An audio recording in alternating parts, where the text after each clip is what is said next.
9. ¿Cómo criar hijas femeninas? Susan Hunt.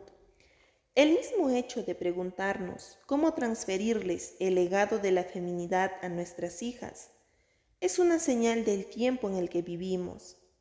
Vivimos en una cultura posmoderna, relativista, que se ha extraviado completamente, hasta tal punto que incluso la simple cuestión de que las niñas maduren de modo natural hasta convertirse en mujeres se ha atascado en el embrollo de la confusión.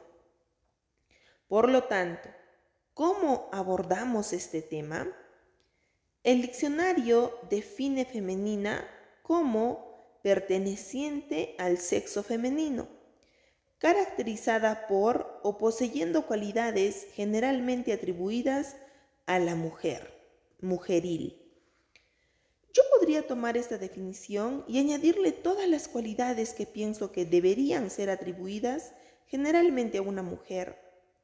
Podría escribir un tratado sobre los efectos obvios del feminismo y hacer un llamado a las mujeres a regresar a los valores tradicionales. Podría hacer una lista de las cosas que las buenas madres y los buenos padres cristianos deberían asegurarse de que sus hijas hagan y no hagan. Y créanme, tendría criterio para hacerlo.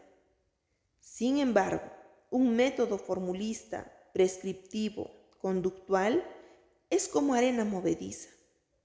Podría dar ideas inmediatas y soluciones temporales, pero no retará a nuestras hijas a realizar un compromiso duradero ni un cambio en lo profundo de su corazón. Cualquier debate sobre la feminidad debe tener la guía de la palabra de Dios o carecerá de sustancia, integridad y larga vida. Estoy totalmente convencida de la volubilidad de este tema, pero mi principal preocupación es presentar un fundamento bíblico para la feminidad. Yo creo que este método positivo nos ayudará a mostrarles y hablarles a nuestras hijas de la maravilla del designio y llamado de Dios para la mujer. Una nota al margen antes de analizar este tema. Al pensar en criar hijas femeninas, te animo a pensar en términos de pacto y no solo biológicos. Nuestra salvación es personal e individual, pero cuando Dios nos salva, Él nos adopta como parte de su familia de pacto. Tenemos hermanos, hermanas, madres e hijas espirituales. Dios trata con nosotros como una familia de la fe.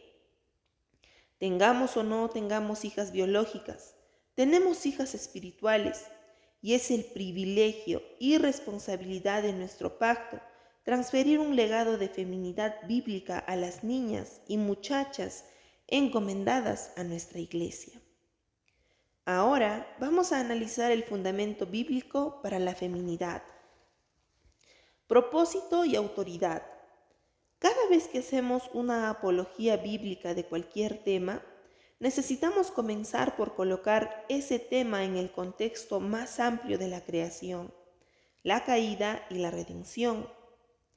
Si simplemente sacamos unos cuantos versículos bíblicos fuera del contexto y los usamos para hacer nuestra apología, es probable que salgamos con distorsiones. Lo mismo ocurre en el caso de la feminidad. Nuestro punto de partida no son la función y el comportamiento.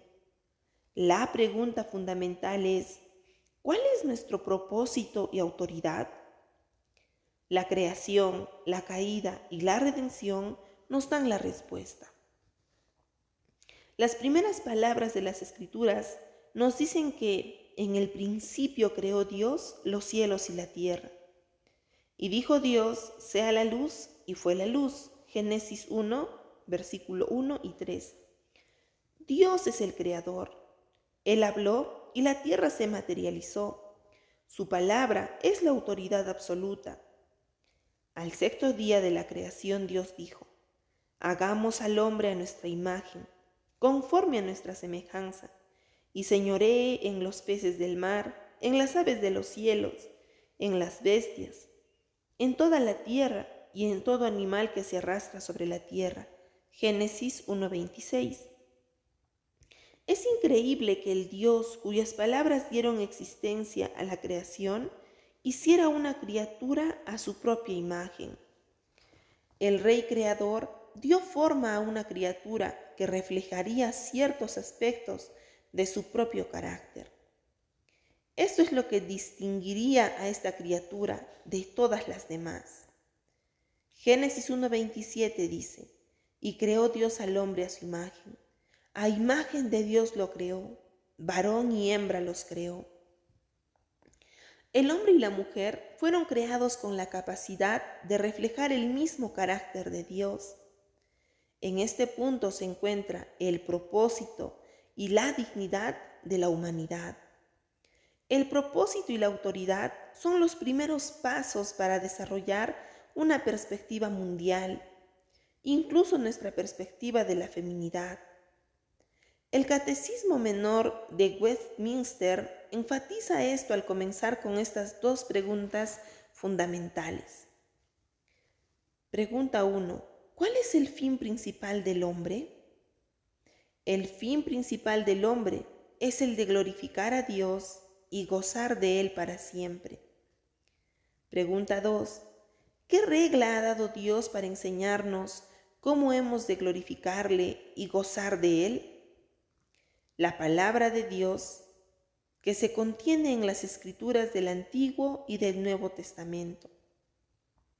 Es la única regla que ha dado Dios para enseñarnos cómo hemos de glorificarle y gozar de Él. Nuestro propósito es glorificar a Dios y nuestra autoridad para saber cómo glorificarle es su palabra. Esto perfila y simplifica la vida, pero el primer hombre y la primera mujer se rebelaron contra la autoridad de Dios. Adán y Eva prefirieron optar por la autonomía que por el gobierno de Dios. El pecado los separó de Dios y del motivo de su existencia. Ya no podrían vivir en la presencia de Dios y por ello ya no podrían reflejar su gloria.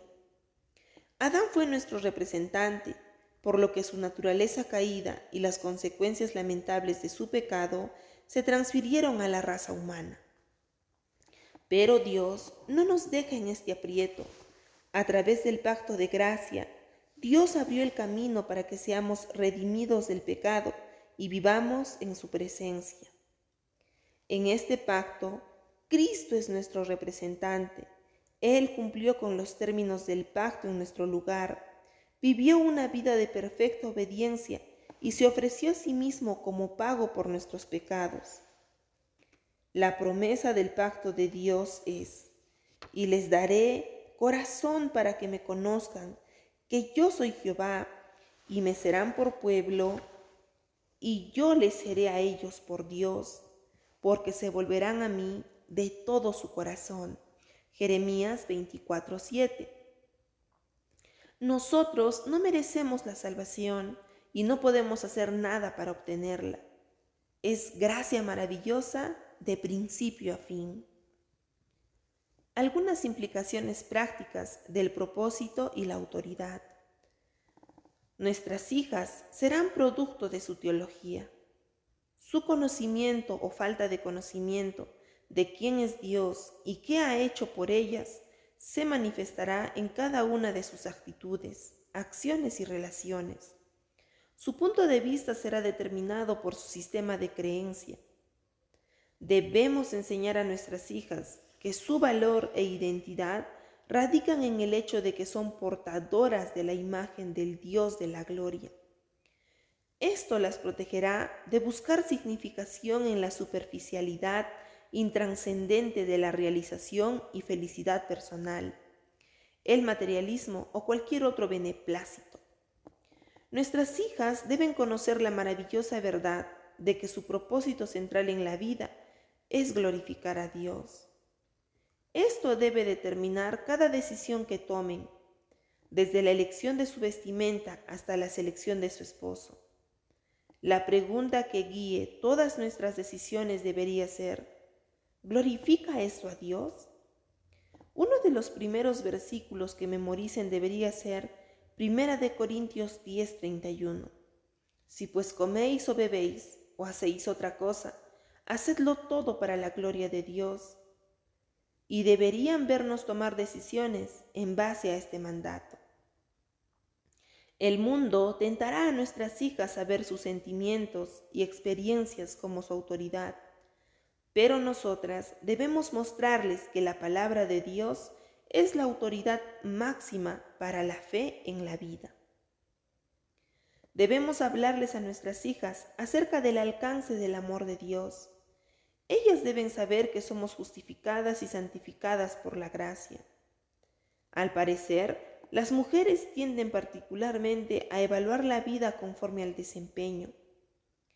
Puede que sepamos que somos salvas por la gracia, pero de algún modo nos enredamos con la justicia por las obras, en lo que se refiere a nuestra santificación. Pensamos que si fuéramos un poco mejores, Dios nos amaría un poco más. La distorsión contamina todas las demás relaciones. Si fuera un poco mejor, mis padres me amarían más, o mis amigos me amarían más, o mi esposo me amaría más.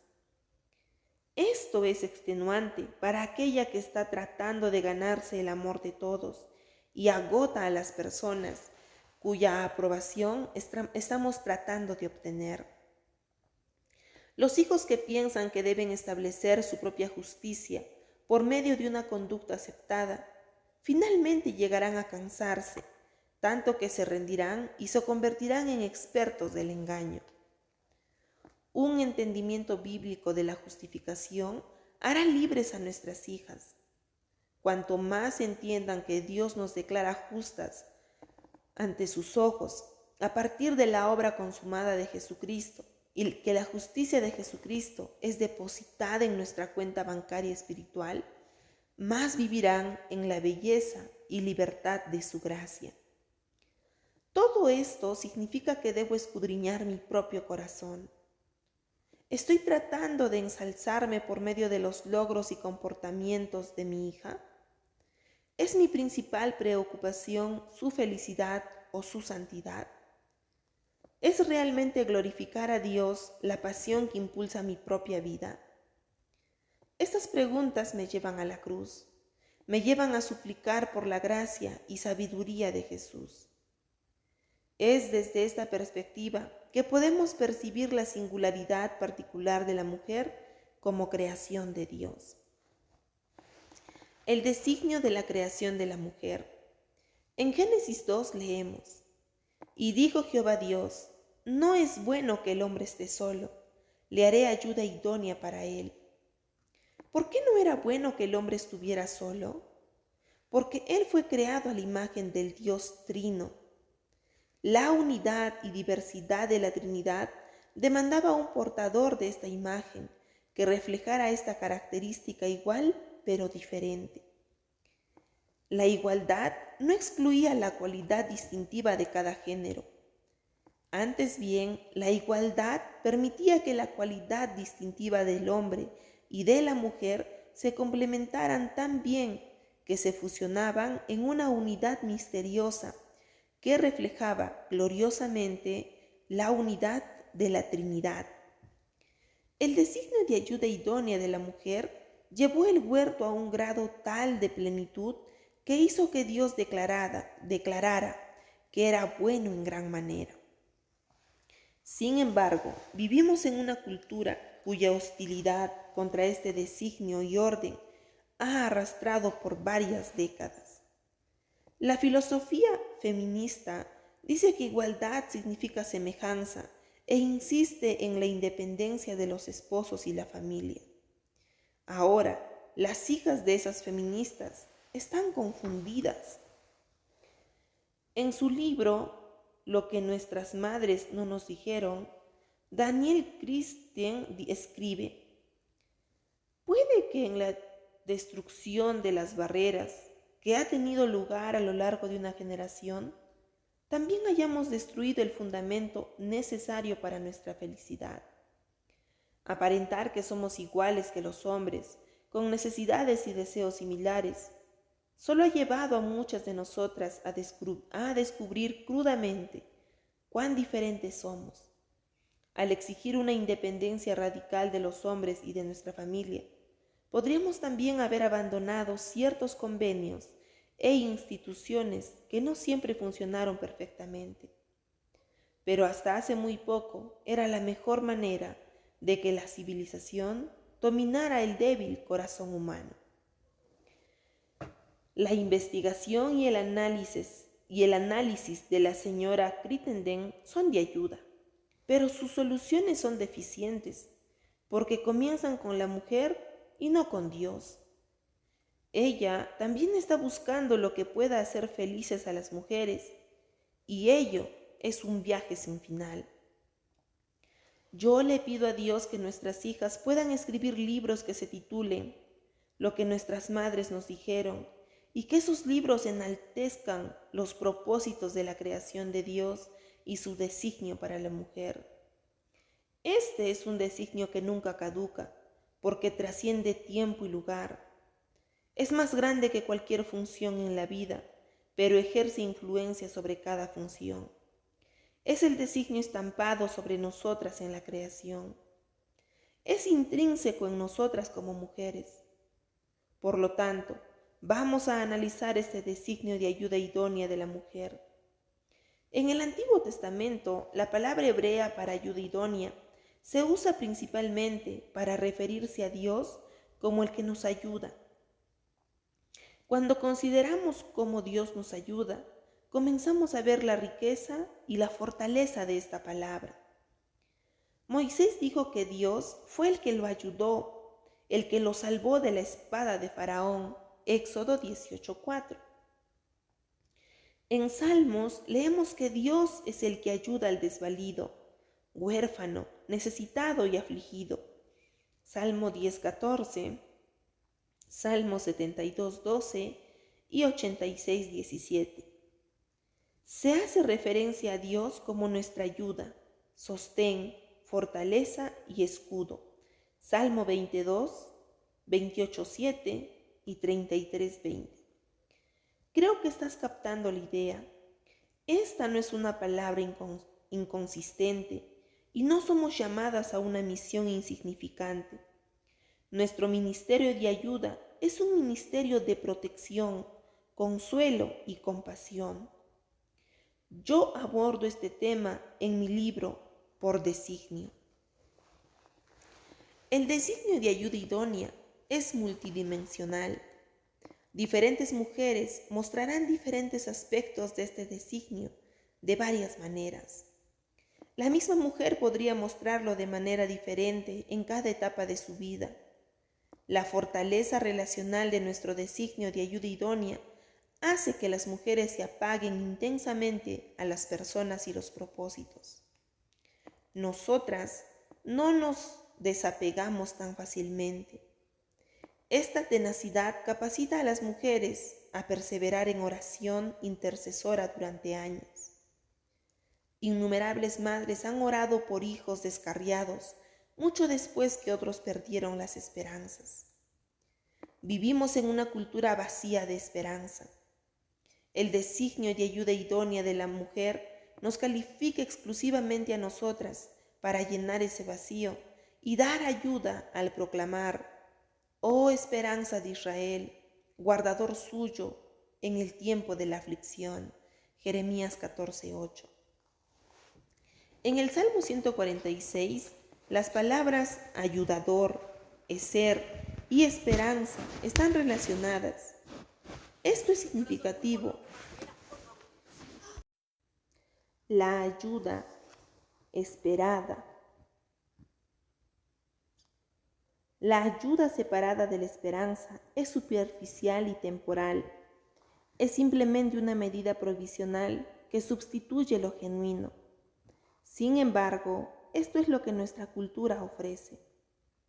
La mujer que puede dar auténtica ayuda es aquella que ha llegado a un punto de desesperanza en ella misma, que la conduce a la palabra de Dios, donde encuentra que su ayudador es el Dios de Jacob y su esperanza está en Jehová su Dios.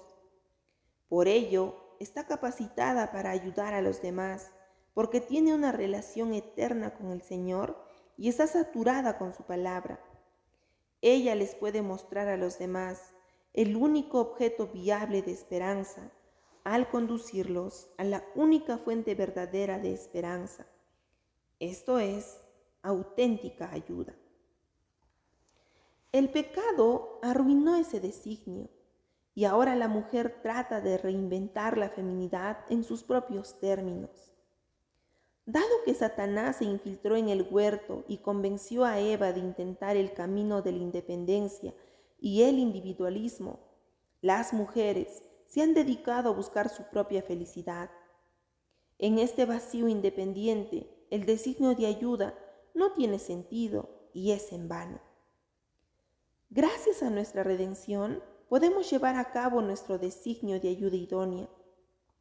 Nuestra redención pone fin al reinado del pecado en nuestra vida y nos faculta para cumplir la misión por la que fuimos creadas. Y nuestro conocimiento del amor de nuestro Redentor por nosotras nos impele a hacerlo. En la comunidad del pacto, el designio de ayuda tiene sentido. Dos de las características de la vida del pacto son la comunidad y la compasión. Y esto es exactamente lo que nuestro designio de ayuda nos habilita a cultivar. Nuestra fortaleza protectora y relacional nos prepara para fomentar un sentido de familia en el hogar y la iglesia, hacer canales de compasión hacia los desvalidos, los huérfanos, los necesitados y los afligidos. Algunas implicaciones prácticas del designio de ayuda idónea. La mujer redimida, que tiene una apología bíblica de la feminidad, tiene su propósito tan preciso y claro que le permite ser una verdadera ayuda. Ella aceptará su designio de ayuda idónea, por lo que animará y preparará a sus hijas para hacer lo mismo. La ayudadora redimida será una mujer de oración. Ella defenderá de rodillas a su familia y la familia del pacto, y sus hijas querrán imitar su fortaleza abnegada. La ayudadora redimida, cuyas sensibilidades de pacto han sido perfeccionadas, entiende la importancia de la virtud de la domesticidad y el ministerio de la hospitalidad. Pero ella sabe que esto es más que hornear su propio pan y tener un bello hogar decorado. La domesticidad significa devoción por la vida hogareña.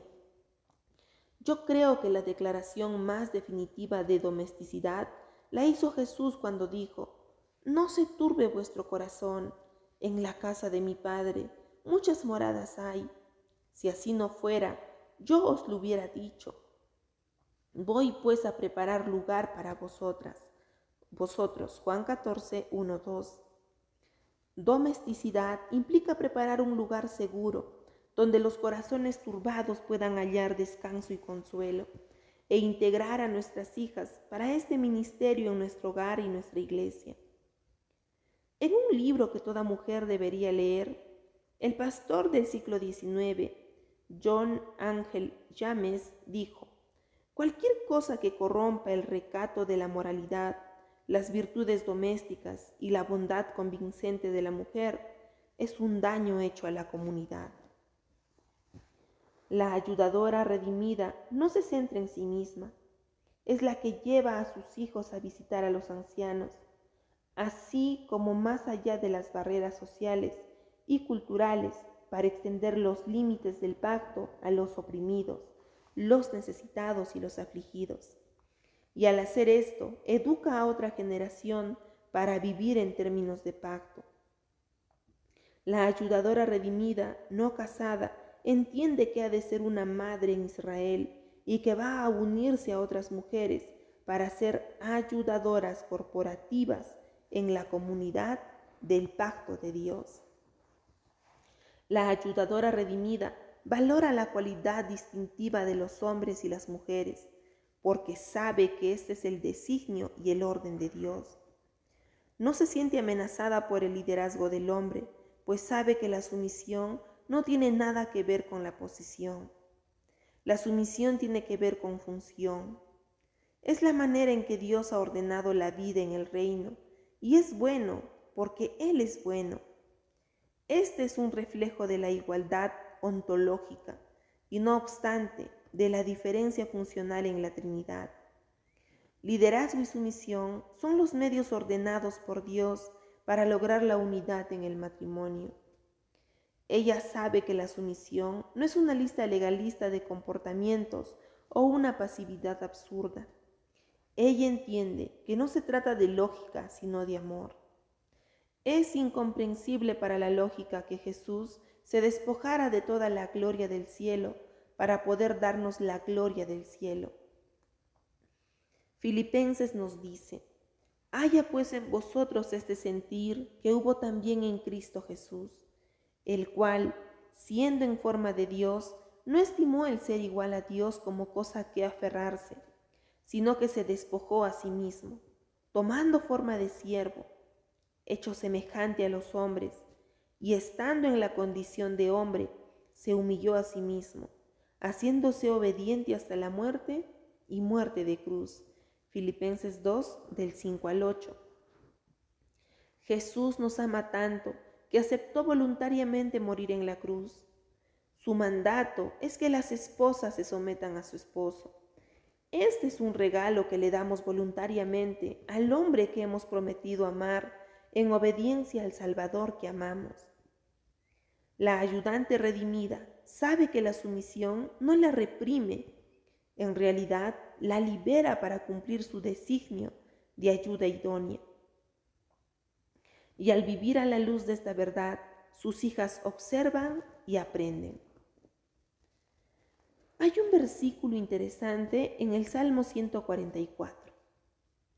Nuestras hijas como columnas esculpidas para adornar un palacio. Versículo 12.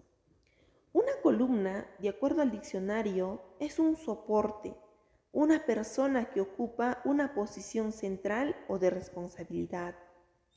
Algunos de los significados de la palabra raíz hebrea que se usa aquí son dar asistencia, defender, dar estabilidad, aunar.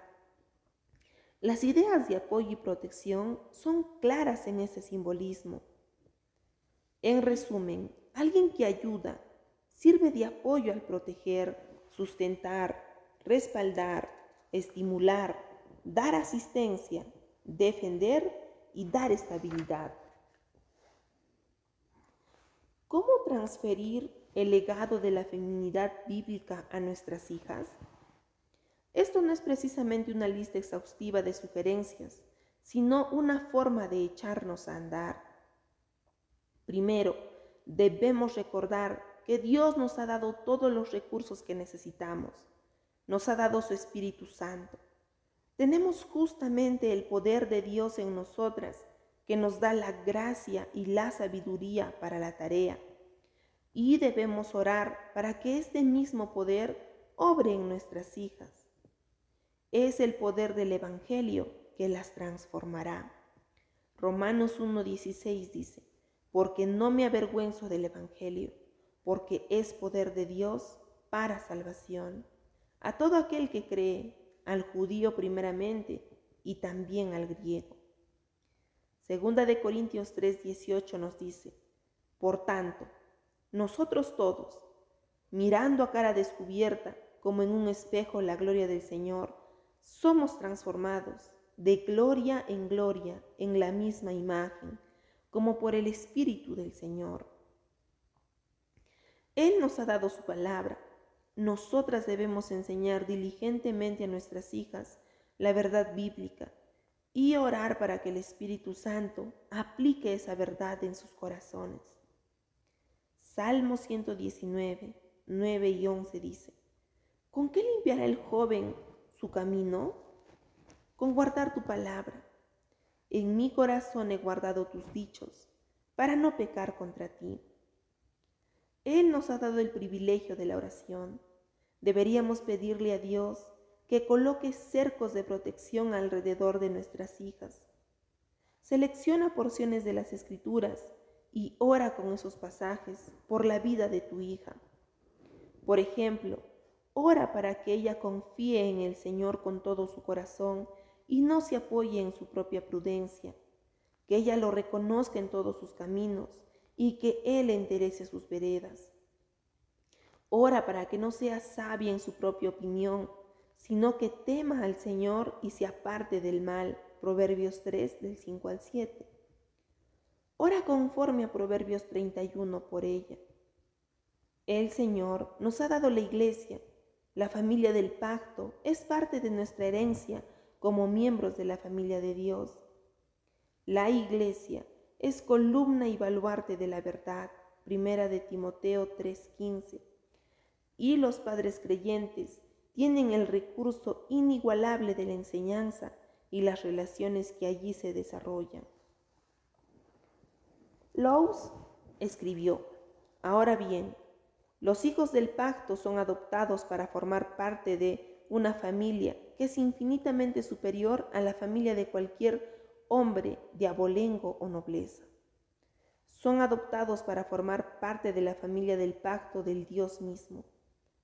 Aún en la tierra tienen el privilegio de unirse en compañía de los redimidos, los santos de Dios. Ellos toman su lugar en la iglesia de Jesucristo, que está en la Jerusalén celestial. Yo creo que cuando les enseñamos la verdad bíblica de la feminidad a nuestras hijas y ellas vean la maravilla y substancia de esta realidad que se vive entre las mujeres cristianas, se deslumbrarán y florecerán.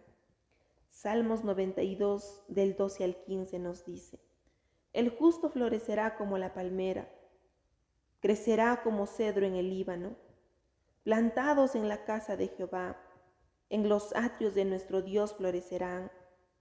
Aún en la vejez fructificarán, estarán vigorosos y verdes, para anunciar que Jehová, mi fortaleza, es recto, y que en él no hay injusticia.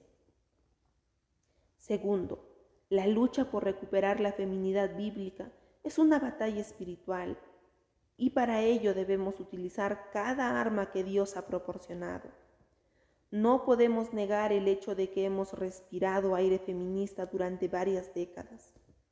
Este veneno nos ha infectado. Criar hijas que se comprometan con la perspectiva bíblica de la feminidad será como estar parado ante una ola sísmica, pero debemos estar firmes. Efesios 6, del 10 al 13 nos dice: por lo demás, hermanos míos, fortaleceos en el Señor y en el poder de su fuerza. Vestíos de toda la armadura de Dios, para que podáis estar firmes contra las acechanzas del diablo.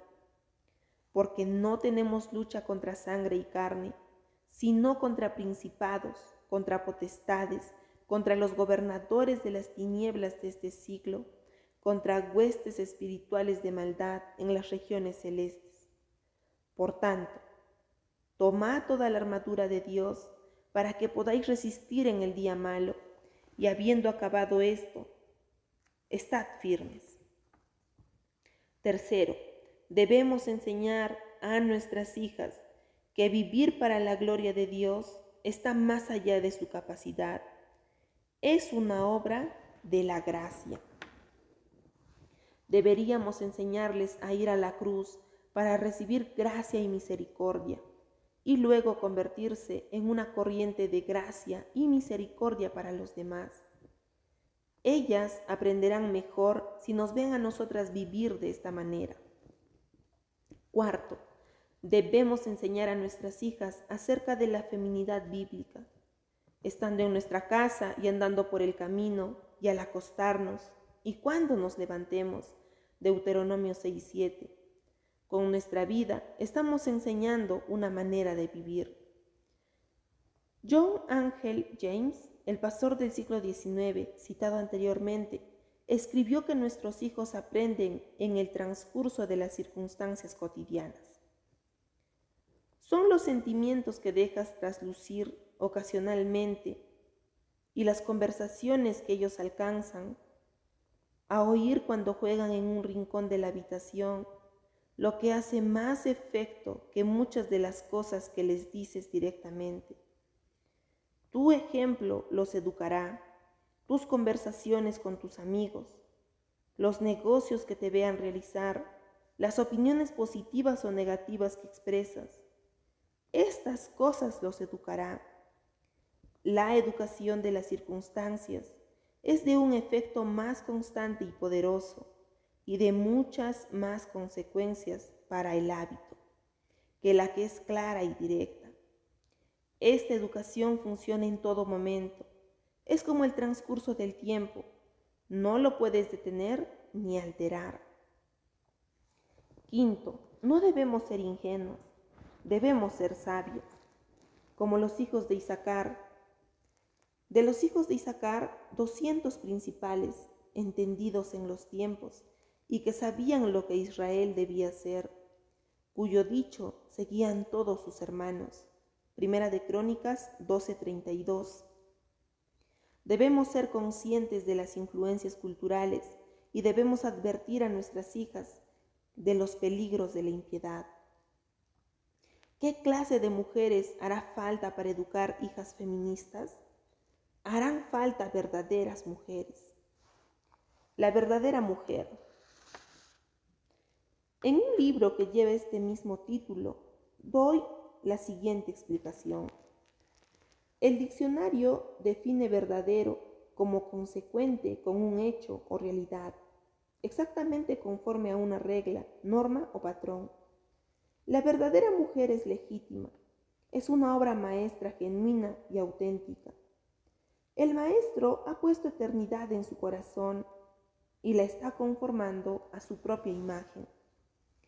Hay una congruencia en su vida externa, como resultado de su vida interna. Esta realidad es su redención. La verdadera mujer es un reflejo de su redención. Mediante el poder transformador del Evangelio, la mujer cristiana recibe la capacitación del Espíritu de Dios para ser el reflejo creciente de su Salvador y de este modo de una verdadera mujer.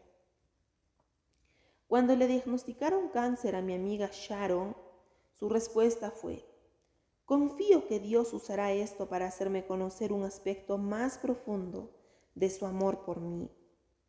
No volví a ver a Sharon hasta que varias semanas después de la cirugía y varias sesiones de quimioterapia, y apenas la vi, me quedé sin aliento. No era porque su cuerpo y su cabello estaban muy delgados. Lo que me impresionó fue la absoluta paz y amor que irradiaba Sharon. Estaba inundada de un esplendor innegable. Solo pude exclamar: Sharon, debes haber estado pasando momentos increíbles con el Señor. Ella no necesitó responderme. La evidencia estaba a la vista. Esta es la esencia de una verdadera mujer. A pesar del tiempo en la historia que ella habite esta tierra, es alguien que vive en la presencia de la gloria. Su carácter redimido es resultado de la obra transformadora y vivificante de la palabra y el Espíritu de Dios. Puesto que ella está en la misma morada del Señor Dios, su reflejo de Él se manifiesta en cada relación y circunstancia de la vida. Esta característica distintiva de su vida es la presencia de Dios que irradia a todos los que la ven. La vida de la verdadera mujer no está dividida en consagrada y secular. Toda la vida es consagrada porque se vive en la presencia de Dios. La verdadera mujer es un verdadero reflejo de la gloria de Dios. Recientemente, mi nieta Mary hizo pública su profesión de fe y pasó a ser miembro pleno de su iglesia. 3 generaciones de mujeres en nuestra familia se sentaron juntas y observaron a la 4ª generación entregarse a Jesucristo como cada una de nosotras ha hecho. Hubo una ráfaga de gratitud por la fidelidad del pacto de Dios para la familia y un profundo sentido de responsabilidad para transferir el legado de feminidad bíblica. Mary y la generación de hijas del pacto que ella representa no vislumbra las batallas a librar. pero en cierta medida nosotras sí. Y estamos destinadas en términos de pacto a enseñar a las mujeres jóvenes a amar a sus maridos y a sus hijos, presentándonos en todo como ejemplo de buenas obras, en la enseñanza, mostrando integridad, seriedad, aguardando la esperanza bienaventurada y la manifestación gloriosa de nuestro gran Dios y Salvador Jesucristo, quien se dio a sí mismo por nosotros para redimirnos de toda iniquidad y purificar para sí un pueblo propio, celoso de buenas obras. Que Dios nos dé gracia y sabiduría y nos conceda hijas que tengan la pasión de vivir para Él y reflejar su gloria.